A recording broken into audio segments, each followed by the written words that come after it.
Hello प्यारे विद्यार्थियों, मैं आपका स्वागत करता हूं आपके चहेते यूट्यूब चैनल स्टडी विद गुरुजी में। मैं आज पुनः लेकर आया हूं जय प्रक्रम के टॉपिक से। पहला टॉपिक आपका पोषण। इससे पहले हमने जो आपका जय प्रक्रम था उसके समस्त टॉपिक को जय प्रक्रम को स्पष्ट किया था, जिसमें हमने पोषण, शोषण, उत्सर्जन, वृद्धि, ये समस्त प्रक्रम को हमने बताया था कि किस तरह होता है। उसका आज हम पहला टॉपिक लेकर आए हैं पोषण। तो प्यारे बच्चों, आप देखेंगे सबसे पहला टॉपिक है पोषण। तो पोषण को हम कहते हैं न्यूट्रिशन। पोषण का तात्पर्य होता है न्यूट्रिशन। प्यारे बच्चों, आप सब लोग जानते हैं कि पोषण क्या होता है। पोषण का तात्पर्य होता है जो हम ग्रहण करते हैं। अब जो ग्रहण करते हैं मतलब आप जो भी भोज्य पदार्थ जो भी ग्रहण करते हो, समस्त जीवधारी जितने भी इस धरा के, इस पृथ्वी के जितने भी प्राणी हैं, चाहे वो जीव हों कोई भी हो, वो सब पोषण प्राप्त करते हैं। यानी अपनी समस्त जैविक क्रियाओं को संचालित करने के लिए ऊर्जा की आवश्यकता होती है और वो ऊर्जा उनको मिलती है भोजन से।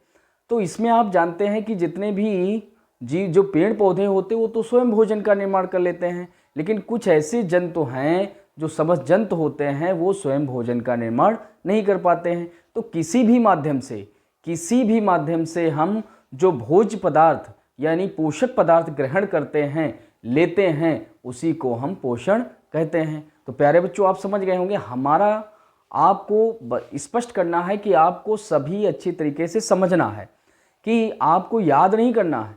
हमारा बेसिक तरीका है, हम एनसीईआरटी बेस के आधार पर आपको ये समझ जानकारियाँ देते हैं कि पोषण क्या होता है, कि आप लोग ये समझो।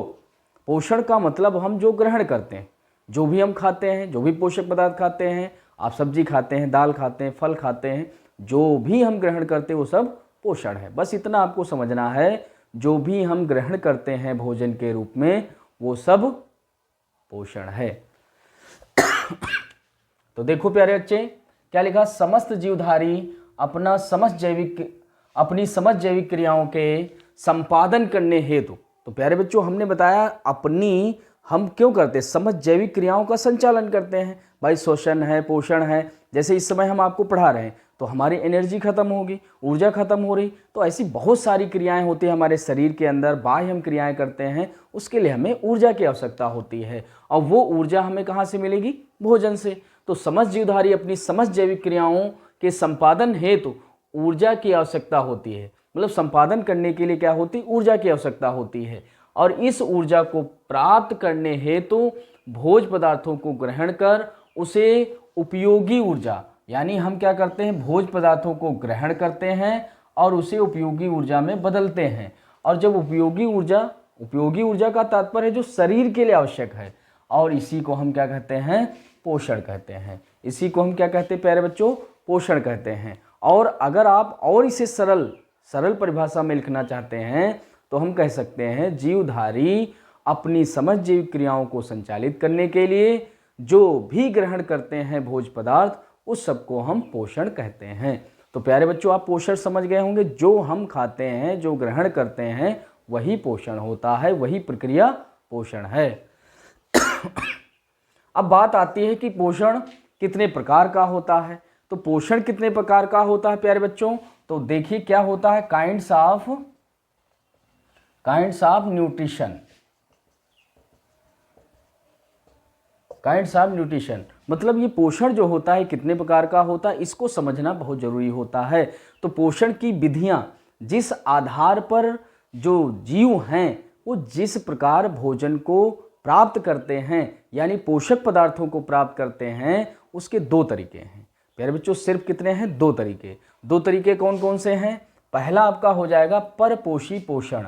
और परपोषी पोषण को ही हम कहते हैं परपोषण। मतलब इसमें कंफ्यूज नहीं होना है, क्योंकि एग्जाम में क्या आता है, कई तरीकों से कई शब्दों को लिख दिया जाता है, उसमें आप कंफ्यूज हो जाते हैं। तो हमें हर शब्द को समझना है, चाहे इसे परपोषी पोषण कहो, चाहे परपोषण कहो, चाहे विषमपोषी पोषण कहो। और अंग्रेजी में इसे कहते हैं हेट्रोटॉपिक न्यूट्रिशन। तो हेट्रोटॉपिक न्यूट्रिशन मतलब जो परपोषी। अब यहाँ से आपको प्यारे बच्चों क्या समझना है? पर। अब पर से क्लियर हो रहा होगा, पर का मतलब होता है दूसरे के ऊपर। यानी हम ये जो जीवधारी हैं ये भोजन कहाँ से प्राप्त करेंगे? दूसरों से। और जो दूसरों से प्राप्त करते हैं उसी को हम कहते हैं परपोषी पोषण। परपोषी पोषण, विषमपोषी पोषण, परपोषण, और इसे कहते हैं हेटेरोट्रॉपिक न्यूट्रिशन। तो प्यारे बच्चों समझ गए होंगे कि पहला जो आपको हमने बताया परपोषी, परपोषी का मतलब पर से निकालना है दूसरे के ऊपर, यानी हम भोजन, जैसे हम प्राणी हैं तो हम क्या करते हैं, भोजन के लिए हम पेड़ पौधों से फल लेते हैं, अनाज लेते हैं, दाल लेते हैं, सब्जी लेते हैं, ये समस्त जो है हम ग्रहण करते हैं। और जब ग्रहण कर लेते हैं उसके बाद आपको क्या करना होगा, जो ग्रहण कर लिया वही हो जाएगा परपोषी यानी विषम पोषण। और दूसरा आपका टॉपिक होता है स्वपोषी पोषण। प्यारे बच्चों स्व का मतलब ही होता है स्वयं, स्व का मतलब ही होता है स्वयं, स्वयं का मतलब होता है हम खुद बनाते हैं, जो खुद बनाते हों, तो यानी इसे हम कहते हैं स्वपोषी पोषण यानी स्वपोषण। अंग्रेजी में इसे कहते हैं ऑटोट्रॉपिक न्यूट्रिशंस, ऑटोट्रॉपिक न्यूट्रिशन। अब ऐसे कौन से जीवधारी हैं जो स्वयं भोजन निर्माण कर लेते हैं, खुद बना लेते हैं, तो ऐसे प्राणी कोई नहीं है, केवल हैं पेड़ पौधे। तो समस्त हरे पेड़ पौधे, समस्त हरे पेड़ पौधे क्या करते हैं, स्वयं ही भोजन का निर्माण कर लेते हैं, और इसके लिए उनमें एक क्रिया होती है जिसे हम कहते हैं प्रकाश संश्लेषण प्रक्रिया, फोटोसिंथेसिस। तो प्रकाश संश्लेषण क्रिया के द्वारा प्यारे बच्चों सभी क्या करते हैं, स्वयं भोजन का निर्माण कर लेते हैं। तो प्यारे बच्चों आप समझ गए होंगे कि जो पोषण होता है उसकी दो विधियां होती हैं, एक होता है परपोषी पोषण, दूसरा होता है स्वपोषी पोषण। तो हम देखेंगे, पहला आपको डिटेल से समझाते हैं कि क्या होता है, और ये हमने पहले से लिख लिया ताकि आपका समय ज़्यादा बर्बाद ना हो। तो हमने कहा परपोषी पोषण।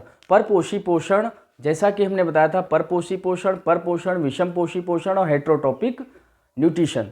तो ये कई सारे नाम हैं, यहाँ पर हमने एक ही नाम लिखा ताकि आप वहाँ समझ चुके हैं।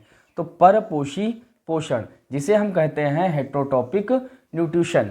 तो हेटेरोट्रॉपिक न्यूट्रिशन प्यारे बच्चों क्या होता है, परपोषी, तो यहाँ से हमने पहले स्पष्ट किया था, आप एक शब्द पकड़ेंगे पर, और पोषी का मतलब होता है जो लेता है, और पोषण एक प्रक्रिया है। तो आइए प्यारे बच्चों हम समझते हैं इसे क्या होता है। तो समस्त प्राणी, जितने भी प्राणी होते हैं, जितने जीवधारियों में जो प्राणी होते हैं यानी जंतु जो होते हैं एनिमल्स, वो सभी चाहे सूक्ष्म हो चाहे विशालकाय हो, हर प्रकार के प्राणी अपना भोजन दूसरों से ही प्राप्त करते हैं। अब जैसे देखा जाए शेर है, बाघ है, बकरी है, मनुष्य है, ये सब क्या करते हैं, भोजन के लिए इनको दूसरों पर ही निर्भर रहना पड़ता है। तो देखो कैसे समस्त प्राणी अपना भोजन स्वयं निर्मित नहीं कर सकते। तो यानी जितने भी प्राणी हैं ये अपना स्वयं भोजन का निर्माण नहीं कर पाते हैं, और जब नहीं कर पाएंगे तो जाहिर बात इनको ऊर्जा की आवश्यकता पड़ेगी। तो ऊर्जा की आवश्यकता के लिए क्या करते हैं, ये अपने भोजन के लिए दूसरों से लेते हैं। तो कैसे, तो हम कह सकते हैं अतः इनको अपने भोजन के लिए दूसरों पर निर्भर रहना पड़ता है। तो दूसरों पर निर्भर रहना पड़ता है यानी हम स्वयं भोजन का संश्लेषण, प्राणी स्वयं भोजन का संश्लेषण नहीं कर सकते हैं, यानी स्वयं भोजन नहीं बना सकते हैं। तो यहाँ से एक परिभाषा निकल कर आएगी प्यारे बच्चों, क्या, कि जो जीवधारी अपने भोजन के लिए दूसरों पर निर्भर होते हैं। पर का मतलब हमने बताया था दूसरे के ऊपर। तो कहने का तात्पर्य होगा जो जीवधारी अपने भोजन के लिए दूसरे पर निर्भर होते हैं उन्हें परपोषी कहते हैं या परपोषी कहते हैं। तो यानी ये क्या हो गए, परपोषी। यहाँ पर वो जीवधारी परपोषी हैं। प्यारे बच्चों यहाँ पर आपको समझना होगा कि वो जीवधारी की हम बात कर रहे हैं, वो जीवधारी जो अपना भोजन दूसरों से प्राप्त करते हैं उन्हें हम परपोषी कहते हैं। और परपोषी की और परपोषी की इस प्रक्रिया को, परपोषी की ये जो परपोषी हैं, तो ये जो पोषण प्राप्त किया है, तो पोषण की इस विधि को, पोषण की इस विधि को हम क्या कहते हैं, परपोषण कहते हैं। तो यहाँ से आपको प्यारे बच्चों समझना है कि जो परपोषी होते हैं वो जीवधारी होते हैं, और जो पोषण की ये जो प्रक्रिया है दूसरों से प्राप्त करना, दूसरों से प्राप्त करना यानी पोषण की जो ये विधि है, इस विधि को हम क्या कहते हैं, परपोषण कहते हैं, यानी हेटरोट्रॉपिक न्यूट्रिशन कहते हैं। और ये जो जीवधारी हैं इनको हम हेटरोट्रॉपिक कहते हैं, हेटरोट्रॉपिक कहते हैं। तो प्यारे बच्चों आप समझ गए होंगे, जो जीवधारी अपना भोजन स्वयं नहीं बना पाते हैं, अपने भोजन के लिए दूसरों पर निर्भर होते हैं, ऐसे जीवधारियों को हम परपोषी कहते हैं। और पोषण की इस विधि को परपोषी पोषण या विषम पोषी पोषण कहते हैं। तो यहाँ से बच्चों आपको समझ में आ रहा होगा कि परपोषी पोषण क्या है। अब बात आती उदाहरण की। तो उदाहरण तो हमने पहले बता दिया था कि जितने समस्त जीवधारी, इस धरती के जितने भी समस्त प्राणी हैं, उन समस्त जीवधारियों में जो प्राणी हैं उनमें क्या होता है, वो स्वयं भोजन का निर्माण नहीं कर पाते हैं और वो भोजन के लिए दूसरों पर निर्भर होते, दूसरों से ग्रहण करते हैं, दूसरों से ग्रहण करते हैं।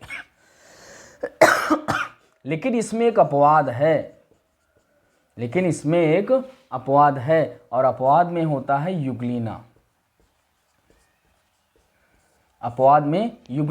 युगलीना एक ऐसा प्राणी है जिसको हम वनस्पति की श्रेणी में भी रखते हैं, लेकिन इसे प्राणी माना गया है। तो युगलीना क्या करता है, इसमें हरित लवक यानी क्लोरोफिल उपस्थित होता है, इस कारण ये स्वयं भोजन का संश्लेषण कर लेता है। मात्र इस धरती का एक ही प्राणी है युगलीना जो स्वयं भोजन का निर्माण कर लेता है, लेकिन और कोई भी प्राणी स्वयं भोजन का निर्माण नहीं कर पाता। तो यहाँ पर एक अपवाद से आप जान लेंगे कि एक अपवाद भी है, बाकी समस्त प्राणी स्वयं भोजन का निर्माण नहीं कर पाते। अब बात आती है कि पोषण के प्रकार, the kinds of heterotrophic nutrition. तो पर पोषण जो होता है उसके कितने प्रकार होते हैं, कितने प्रकार से वो भोजन को ग्रहण करते हैं। तो आइए प्यारे बच्चों चलते हैं कि परपोषी पोषण जो होता है वो कितने तरीके से लिया जाता है, इसकी कितने मेथड हैं, कितनी विधियां हैं। तो इसकी विधियां 3 हैं। पहली विधि है परजीवी पोषण। परजीवी को हम कहते हैं पैरासाइट्स न्यूट्रिशन। दूसरा है मृतोपजीवी पोषण जिसे हम सेप्रोजोइक न्यूट्रिशन कहते हैं। और तीसरा है प्राणी संभोजी पोषण जिसे हम होलोजोइक न्यूट्रिशन कहते हैं। तो प्यारे बच्चों आप देख रहे होंगे कि परपोषी पोषण यानी जो विषम पोषी पोषण है उसको भी हम 3 विधियों में बांटते हैं, यानी इसकी विधियां कितनी हैं, पर पोषण की कितनी विधियां हैं, 3 विधियां हैं। पर पोषण की 3 विधियां। पहली विधि कौन सी है, पहली विधि है परजीवी, दूसरी कौन है मृतोपजीवी, और तीसरी कौन है प्राणी समभोजी। तो पहला हो गया परजीवी पोषण, दूसरा हो जाएगा मृतोपजीवी पोषण और तीसरा हो जाएगा प्राणी संभोजी पोषण। तो इन तीनों विधियों को आपको अच्छी तरीके से हम आपको स्पष्ट करेंगे कि ये किस तरह तीनों होते हैं। और हमने आपको बताया है कि हम उस एनसीईआरटी कोर्स को लेकर आए हैं ताकि आप बेसिक तरीके से सभी चीज़ों को समझ सकें। समझना जरूरी है, इसको याद तो आप खुद करेंगे, हम इसीलिए एकेडमिक क्लास चलाए हैं ताकि आप अच्छी तरीके से समझ सकें। तो आइए चलते हैं प्यारे बच्चों, हम सबसे पहले परजीवी पोषण यानी पैरासाइट की ओर। जो हमने आपको पोषण बताया तो उस पोषण के जो प्रक्रम थे उसमें हमने बताया 3, परजीवी, मृतोपजीवी और प्राणी सम। तो पहला हम लेकर चलते हैं परजीवी पोषण जिसे पैरासाइट्स न्यूट्रिशन कहते हैं। तो परजीवी पोषण प्यारे बच्चों क्या होता है, परजीवी से फिर आपको क्लियर होना चाहिए। अभी हमने आपको बताया परपोषी पोषण, ये लिखा है परजीवी। तो परपोषी पोषण का तात्पर्य अभी हमने बताया था जो दूसरों जीवों से हम ग्रहण करते हैं, लेकिन यहाँ पर जो परजीवी को बताया गया थोड़ा सा डिफरेंस है, गलतियां बहुत ज्यादा संभावना होती है। तो परपोषी पोषण दूसरों से लेते हैं, लेकिन परजीवी में क्या होता है, जो जीवधारी होता है दूसरे जीव पर रहता है और उसी से भोजन ग्रहण करता है, मतलब उसी के ऊपर रहेगा, उसी पर आश्रित होगा और आश्रित होकर उससे पोषण भी प्राप्त करेगा, उससे भोजन भी प्राप्त करेगा। तो ऐसे जीवधारी कहलाते हैं परजीवी। अब जैसे हम देखो दूसरे से भोजन लेते हैं, जितने भी मानव हैं सब दूसरों से लेते हैं। जैसे वो मांसाहारी या सर्वाहारी या शाकाहारी के रूप में होते हैं, अनाज लेते हैं, मांस लेते हैं, अंडा लेते हैं। तो इस प्रकार आप देखिए दूसरों से लेते हैं, लेकिन कभी कभी क्या होता है दूसरों को मार कर लेते हैं, लेकिन ये मारेंगे नहीं, ये उसे बिना मारे उस पर आश्रित होकर उससे लेंगे। तो ये थोड़ा सा डिफरेंस आपको समझना होगा। परजीवी वो होते हैं जो उसके ऊपर रहते हैं आश्रित होते हैं और उससे भोजन प्राप्त करते हैं। तो हमने ये परिभाषा लिख दी ताकि आपका ज्यादा समय ना बर्बाद हो। तो हमने क्या बताया, वे जीवधारी जो दूसरे जीवों के शरीर पर आश्रित होकर, मतलब उसी के शरीर पर आश्रित होंगे और उन्हें बिना मारे, मतलब उसको जान से नहीं मारेंगे, उसको बिना मारे भोजन प्राप्त करते हैं। वे जीवधारी जो दूसरों जीवों पर आश्रित होते हैं और उसको बिना मारे ही भोजन प्राप्त करते हैं, उन जीवधारियों को परजीवी कहते हैं। उन जीवधारियों को प्यारे बच्चों क्या कहते हैं, परजीवी कहते हैं, तथा पोषण प्राप्त करने की इस विधि को परजीवी पोषण कहते हैं। क्या कहते हैं, परजीवी पोषण कहते हैं, परजीवी पोषण कहते हैं। तो परजीवी पोषण कहते हैं। तो प्यारे बच्चों आप समझ गए होंगे, परजीवी का तात्पर्य कतई नहीं होता कि उस जीवधारी को मारेगा, उस पर रहेगा, उसी पर जीवधारी रहेगा वह, और शरीर के अंदर भी रह सकता है, शरीर के बाहर भी रह सकता है। अब जैसे मच्छर देखा जाए, मच्छर आपके शरीर पर आएगा, बाहर होता, खून चूसता है, आपके रक्त को श्रवण करता है और उसी पर रहता है, बैठ जाता है। इसी प्रकार जोंक भी होती है जो जल में रहती है, जोंक, लीच जिसे कहते हैं, और वो क्या करता है, भोजन, वो भी भोजन प्राप्त करने के लिए रक्त को चूसती। इसी प्रकार किलनी होते, जूं होते हैं, जूं जिसे बालों में जूं हो जाते हैं, ये भी क्या होते, शरीर पर रहते हैं और वहीं पर अपना पोषण प्राप्त करते, लेकिन जीवधारी को मारते नहीं है। इसी प्रकार खटमल भी होता है। तो ऐसे बहुत सारे जीवधारी हैं जो शरीर के बाहर रहते हैं या अंदर रहे। अब अंदर की बात की जाए, जैसे लीवर फ्लूक है, स्कैरिस है, फीता क्रम है, ऐसे बहुत सारे जीवधारी हैं जो शरीर के अंदर रहकर भी हमसे पोषण प्राप्त करते हैं, जीवधारियों से पोषण प्राप्त करते हैं, लेकिन उसको जान से नहीं मारते। बस इतना ध्यान रखना। तो प्यारे बच्चों आप समझ गए होंगे, हमने उदाहरण लिखा है जैसे जोंक, जैसे मच्छर, फीता क्रम, स्कैरिस आदि। तो ये बहुत सारे जीवधारी हैं जो भोजन को प्राप्त करते हैं। तो प्यारे बच्चों यहाँ से आपको एक बात और समझनी है कि ये जो परजीवी हैं, परजीवी पोषण को पुनः दो भागों में विभाजित किया गया है। क्यों विभाजित किया गया, हमने बताया एक शरीर के अंदर रहते, एक शरीर के बाहर रहते हैं। अब शरीर के जो अंदर रहेगा उसे हम अंतः परजीवी कहेंगे और जो शरीर के बाहर रहेगा उसे हम बाह्य परजीवी कहेंगे। अब बाह्य परजीवी क्यों कहेंगे, बाह्य क्योंकि शरीर के बाहर है, आश्रित है, और अंतः परजीवी हम इसलिए कहेंगे क्योंकि वो शरीर के अंदर आश्रित है, शरीर के अंदर रहेगा। तो प्यारे बच्चों देखो, इसको हम दो तरीके से बांटेंगे। पहला हो जाएगा अंतः परजीवी। अब अंतः परजीवी क्या होता है, वे जीवधारी जो अपने आश्रित प्राणी के, जिस पर आश्रित हैं उस प्राणी के शरीर के आंतरिक भाग में रहकर पोषण प्राप्त करते हैं, उन्हें अंतः परजीवी कहते हैं। तो अंतः परजीवी का तात्पर्य हुआ जो दूसरों से भोजन प्राप्त करेंगे लेकिन शरीर के अंदर रहेंगे। बस समझते जाइए, शरीर के अंदर रहेंगे तो हम उसे अंतः कहेंगे, बाहर रहेंगे उसे बाह्य परजीवी कहेंगे। तो अब अंदर कौन रहते हैं, उदाहरण आपको याद करना पड़ेगा, कौन कौन से है। पहला है स्कैरिस, दूसरा है लीवर फ्लूक, फीता क्रम। तो आप देखेंगे ये शरीर के अंदर, मानव शरीर के अंदर भी पाया जाते हैं, लीवर में पाया जाता है, आंत में पाए जाते हैं। तो इस प्रकार देखेंगे ये शरीर के अंदर रहकर भोजन भी प्राप्त करते हैं। जो मानव या कोई भी प्राणी भोजन ग्रहण करता है उस पचे पचाए भोजन को आंत से ये स्वयं ले लेते हैं। इस प्रकार ये भोजन को लेते हैं और बन जाते हैं अंतः परजीवी। यहां से आगे चलेंगे तो लिखा है मृतोपजीवी। तो पहले हमने अंतः परजीवी बताया। तो प्यारे बच्चों देखो, अंतः परजीवी में क्या होगा, जो शरीर के अंदर रहेगा। अब दूसरा यहाँ पर छूट गया था, देखो बाह्य परजीवी। तो इसे पहला मान लीजिए, इसे दूसरा बाह्य परजीवी। तो बाह्य परजीवी में प्यारे बच्चों क्या होगा, बाह्य परजीवी में क्या होगा,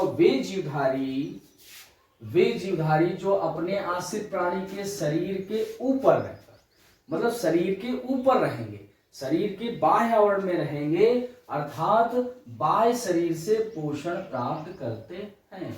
यानी बाह्य शरीर, यानी शरीर का जो ऊपरी भाग होता है उस बाह्य शरीर से भोजन प्राप्त करेंगे, उन्हें हम बाह्य परजीवी कहते हैं। उदाहरण के रूप में जैसे अभी हमने आपको जोंक बताया था जो लीच जल में पाई जाती है, दूसरा है मच्छर भी देखा। परजीवी के हमने दोनों प्रकार बताए। तो यहाँ हम अब देखो, यहाँ से हम डिटेल से बताएंगे क्योंकि नीचे थोड़ी जगह कम थी। तो आइए चलते हैं मृतोपजीवी। तो मृतोपजीवी क्या होते हैं, तो हम कहेंगे वे जीव जो अपना भोजन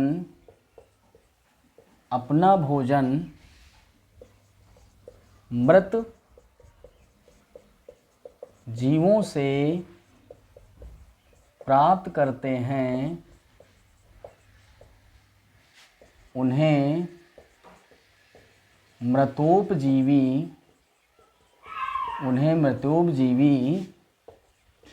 कहते हैं। तो प्यारे बच्चों, आपको यहाँ से समझना होगा मृतोपजीवी।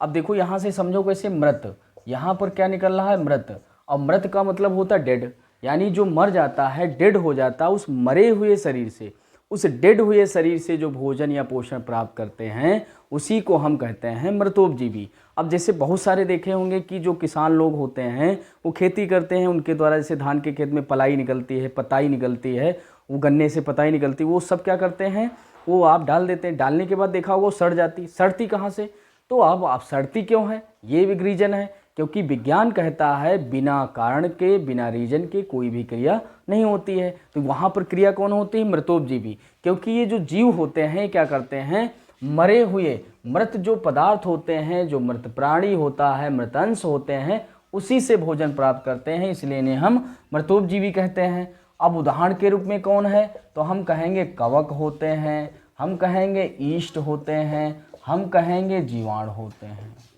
तो मृत, कवक हो गया, ईस्ट हो गया, जीवाणु हो गया, ये सभी क्या हैं प्यारे बच्चों, ये मृतोपजीवी होते हैं।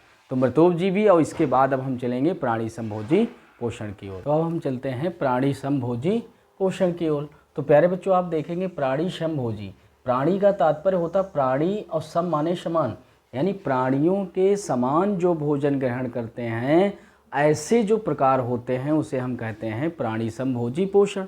तो जैसे जितने भी प्राणी होते हैं, जितने भी जीवधारी होते हैं, वो क्या करते हैं, भोजन को बाहर से ठोस, तरल या अर्धतरल के रूप में ग्रहण करते हैं, और जो ठोस या तरल या अर्धतरल के रूप में ग्रहण करते हैं, यही प्रकार कहलाता है प्राणी समभोजी पोषण। तो प्यारे बच्चों देखो, हमने लिख रखा है पहले से, वे जीवधारी जो विभिन्न जटिल भोज पदार्थों को ठोस या अर्धतरल के रूप में ग्रहण करते हैं, वे प्राणी संभोजी कहलाते हैं। प्राणी संभोजी का तात्पर्य होता है प्यारे बच्चों कि प्राणियों के समान जो भोजन बाहर से ग्रहण करते हैं, प्राणियों के समान जो भोजन को बाहर से ग्रहण करते हैं, उसी को हम कहते हैं प्राणी संभोजी पोषण या होलोजोइक न्यूट्रिशन कहते हैं। अब कौन से जीवधारी होते हैं, तो जितने भी जीवधारी हैं, जैसे कुत्ता है, मानव है, गाय है, बकरी है, बिल्ली है, हिरन है, मगरमच्छ है, खरगोश है, बाघ है,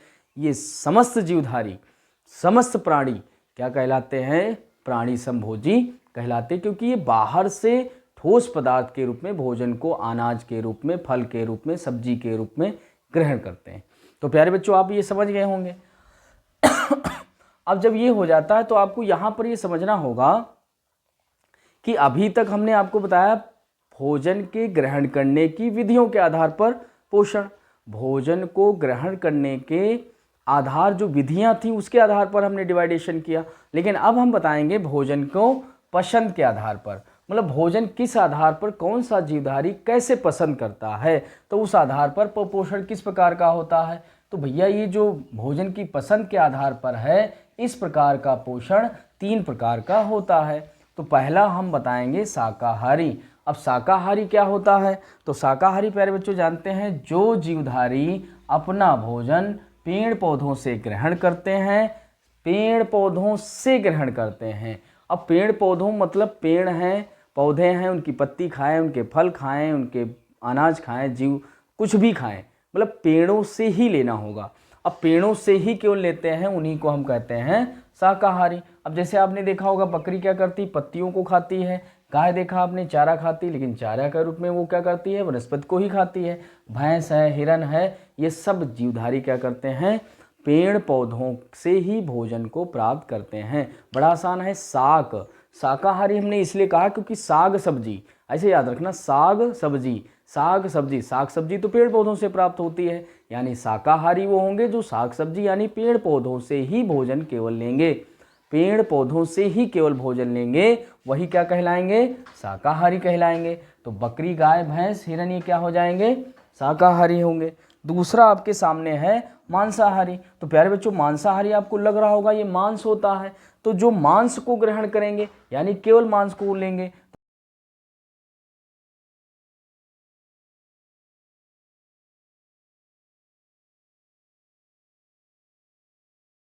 तो यानी जो जीवधारी, मांसाहारी का मतलब यहाँ से प्यारे बच्चों क्या करें, मांस, हारी मतलब आहार लें, यानी मांस के रूप में जो आहार लेते हैं उन्हीं को हम मांसाहारी कहते हैं। तो ऐसे जीवधारी जो अपने भोजन के लिए जंतुओं पर निर्भर रहते हैं। अब जंतुओं से क्या करेंगे, जंतुओं का मांस ग्रहण करेंगे, तो इस प्रकार इनको कहते हैं मांसाहारी। अब मांसाहारी के रूप में कौन होगा, जैसे आप जानते होंगे, जैसे बाघ मांस को खाता है, शेर मांस को खाता है, इसी प्रकार बाघ हो गया, शेर हो गया, भालू हो गया, मोर हो गया, तो ये सभी क्या कहलाते हैं, ये सभी मांसाहारी कहलाते हैं।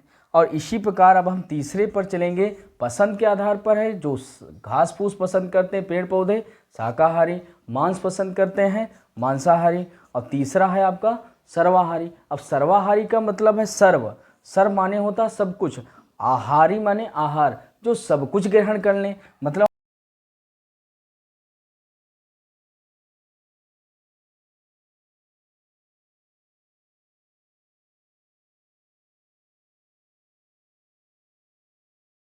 तो प्यारे बच्चों आप देखेंगे यहाँ पर क्या आपको समझना है, सर्वाहारी को हमने क्या बताया, सर्व, सर्व माने सभी, हारी माने आहार, यानी जो सब कुछ आहार के रूप में ग्रहण कर लें। तो ऐसे जीवधारी जो अपना भोजन पेड़ पौधों तथा जंतुओं, मतलब पेड़ पौधों से भी लेंगे और जंतुओं से लेंगे, मतलब दोनों से ग्रहण कर लेंगे। और दो ही होते हैं इस संसार में जीव, या तो पेड़ पौधे या तो जंतु, और ये दोनों को खा लेते हैं, यानी सब कुछ खा लिए हैं। तो हम कहेंगे ऐसे क्या करेंगे, जो दोनों से प्राप्त करते हैं उन्हें हम सर्वाहारी कहते हैं। यानी जो सब कुछ ग्रहण करते हैं, पेड़ पौधे जीव जंतु सबको खा लेते हैं, उन्हीं को हम सर्वाहारी कहते हैं। इसमें आता है मानव, मानव जैसे मानव अंडा भी खा लेता है, दूध भी प्राप्त कर लेता, मांस भी खा लेता है, अनाज भी खा लेता, फल फूल सब कुछ खा लेता है। तो इस प्रकार बच्चों क्या हो जाएगा, सब कुछ ये खा लेते हैं, तो मानव सब कुछ खा लेता है।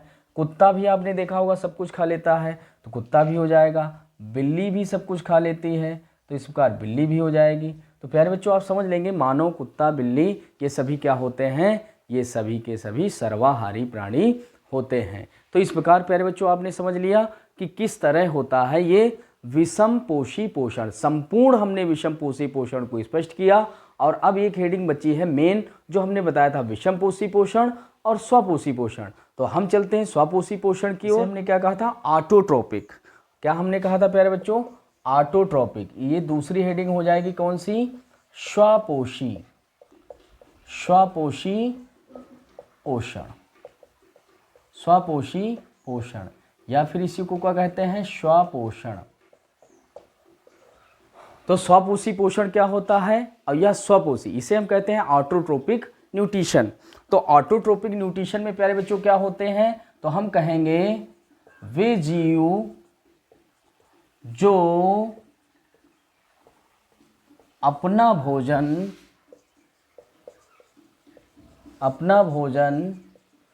स्वयं निर्मित कर लेते हैं, उन्हें स्वपोषी कहते हैं, उन्हें स्वपोषी कहते हैं। तथा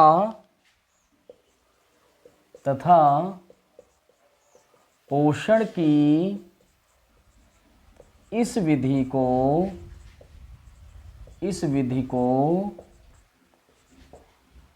स्वपोषी पोषण कहते हैं, स्वपोषी पोषण कहते हैं। तो प्यारे बच्चों आपको यहाँ से ये समझना होगा कि जितने भी जीवधारी स्वयं भोजन का, यानी स्वयं आपको दिख रहा होगा यहाँ पर स्व, और स्व का मतलब ही होता है खुद, खुद यानी स्वयं ही, खुद यानी स्वयं ही, और पोषी माने पोषण प्राप्त कर लें, भोजन प्राप्त कर लें, स्वयं ही भोजन प्राप्त कर लें। तो ऐसे जीवधारी सिर्फ इस धरा पर कौन है, पेड़ पौधे होते हैं। तो प्यारे बच्चों क्या कहेंगे, वे जीव जो अपना भोजन स्वयं निर्मित कर लेते हैं, यानी स्वयं ही बना लेते हैं, उन्हें हम स्वपोषी कहते हैं। और तथा पोषण की जो ये विधि है, यानी भोजन प्राप्त करने की जो ये विधि है, भोजन को प्राप्त करने की ये जो विधि है, इस विधि को ही क्या कहेंगे, स्वपोषी पोषण।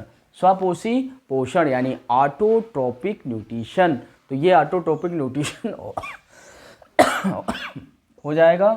और जैसे इसमें कौन आएगा, जैसे आ जाएंगे समस्त हरे पेड़ पौधे,